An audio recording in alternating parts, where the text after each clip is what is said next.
और अब खबर है चंडीगढ़ से, जहां पे कांग्रेस प्रदेश अध्यक्ष राव नरेंद्र की ओर से प्रेस कॉन्फ्रेंस की गई है और राव नरेंद्र ने एचकेआरएन को लेकर के निशाना साधा है। बीजेपी ने संकल्प पत्र में वाहवाही लूटने की कोशिश की है।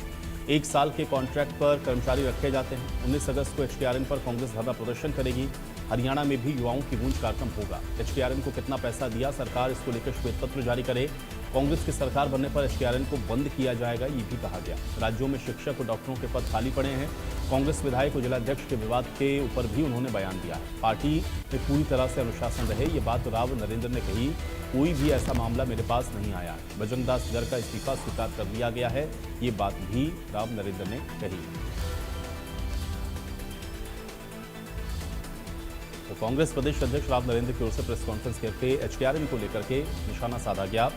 कांग्रेस की सरकार बनने पर एचकेआरएन को बंद कर दिया जाएगा, ये बड़ा बयान राव नरेंद्र ने दिया है। राज्य में शिक्षक और डॉक्टरों के पद खाली पड़े हैं, राव नरेंद्र ने इस बात को भी कहा।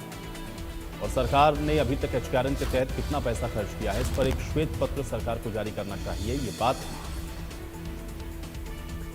कांग्रेस के प्रदेश अध्यक्ष राव नरेंद्र ने आज प्रेस कॉन्फ्रेंस के जरिए की। हालांकि पार्टी में अनुशासन को लेकर के उन्होंने ये बात जरूर कही कि अनुशासन होना चाहिए, लेकिन ऐसा कोई मामला मेरे पास अभी तक नहीं आया है। बजरंग दास गर्ग का इस्तीफा स्वीकार कर दिया है, इस बात को राव नरेंद्र ने कहा है।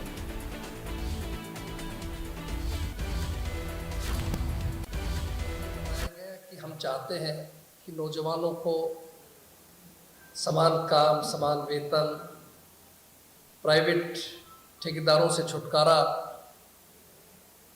और अच्छी सुविधाएं देने के लिए बनाया गया। 2022 से उसने काम शुरू किया और सरकार ने 2024 का जो संकल्प पत्र था, उस संकल्प पत्र में भी बड़ी भारी इस बात की वाहवाही लूटने की कोशिश की गई कि हमने 1,20,000 आउटसोर्स और अपने हरियाणा कौशल रोजगार निगम के कर्मचारियों को पक्का किया, उनको सारी सहायता दी गई जो कर्मचारियों को मिलती है। लेकिन हकीकत कुछ और है। सच्चाई ये है साथियों कि ये कोई नियुक्ति देने वाला विभाग नहीं बना, बल्कि डिप्लॉयमेंट सेंटर रखा है। जो देते हैं उसको डिप्लॉयमेंट लेटर कहते हैं। और इसका अंदर आपने देखा होगा कि इसके बनने के बाद इसमें रजिस्ट्रेशन जो हुआ वो हुआ फरवरी 26 तक 14,63,000 युवाओं ने रजिस्ट्रेशन करवाया और उसमें से 1,13,000 कर्मचारियों को इन लोगों ने तैनात किया। और उसमें से आपको आश्चर्य होगा 97,051 97,051 पुराने कर्मचारियों को अप्लाई किया गया और फ्रेश जो अपॉइंटमेंट थी वो 16,863 थी, 16,863, यानी 1.15%। और उसके बाद देखिए आप 24 में 7,367, तो 25 में केवल 1,034 और 26 में मात्र 66 ये डिप्लॉयमेंट किया गया। तो कुल मिलाकर, और इसमें ज़्यादातर संख्या जो है पब्लिक हेल्थ कर्मचारी है 14,000 के लगभग, शिक्षा विभाग में है 9500 के आसपास, और उसके अलावा स्वास्थ्य विभाग में 12,000 से ज़्यादा है। तो कुल मिलाकर के कहने का अर्थ ये है कि इनका जो था विभाग जो बनाया गया था, इस सही मायने में उससे पूरी तरह हटके काम किया गया।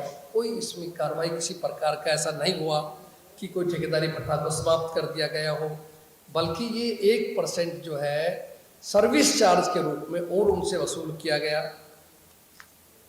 जो उनको तनख्वाह मिलती है उसमें से 1% वसूल करते हैं ये लोग सर्विस चार्ज के रूप में। और इसकी सीमा रखी उम्र की 18 से 42 वर्ष की, 42, यानी कि जो मेन जब एक बच्चे का जवानी का समय होता है वो आपने कॉन्ट्रैक्ट के अंदर कर दिया, उसको परमानेंट करना नहीं है। हर साल उसको आपको रिन्यू कराना पड़ेगा और काम उनसे लिया जा रहा है बराबर के, जो परमानेंट कर्मचारी हैं उनके बराबर काम लेते हैं, लेकिन कॉन्ट्रैक्ट पे है, टर्मिनेशन की तलवार उनके लटकती रहती है। तो ये एक तो ये मुख्य मुद्दा था जिसके लिए हम लोग चाहते थे आपसे बातचीत करें। और उनको कोई एचआरए, टीएडीए, दुर्घटना बीमा, पेंशन लाभ जैसी कोई सुविधाएं उनको नहीं मिल पाती। तो इसलिए ये जरूरी था कांग्रेस पार्टी आप जानते हैं हरियाणा में एक मुख्य विपक्षी दल है। हमने पहले भी घोषित किया था कि 19 तारीख को पंचकुला में सेक्टर 6 में जो HKRN का कार्यालय भी है प्रिंटिंग प्रेस के पास में, वहाँ पार्टी की तरफ से एक धरने देने का कार्यक्रम बनाया गया है। और बल्कि मैं कहता हूँ जिस तरह से हमारे नेता राहुल गांधी जी ने छात्रों की पक्ष के अंदर एक छात्रों की गूंज के नाम से जो कार्यक्रम किया पूरे देश में चल रहा है, उसी तरह से हमने हरियाणा प्रदेश कांग्रेस ने युवाओं की गूंज के नाम से जो नौजवान सर्विस के लिए बेचारे दर दर भटक रहे थे, परेशान हैं, आपने उनको अपनी तरफ से ऑफर भी दिया लेकिन किसी को फायदा नहीं कर पाए, तो युवाओं की गूंज के नाम से कार्यक्रम हमने रखा है। तो इसमें सभी भिवानी में दिग्विजय सिंह चौटाला ने हरियाणा में सामूहिक छात्र संघर्ष समिति का गठन करने का ऐलान किया है और उन्होंने कहा है कि दिल्ली के जंतर मंतर और झारखंड में हुए छात्र आंदोलन से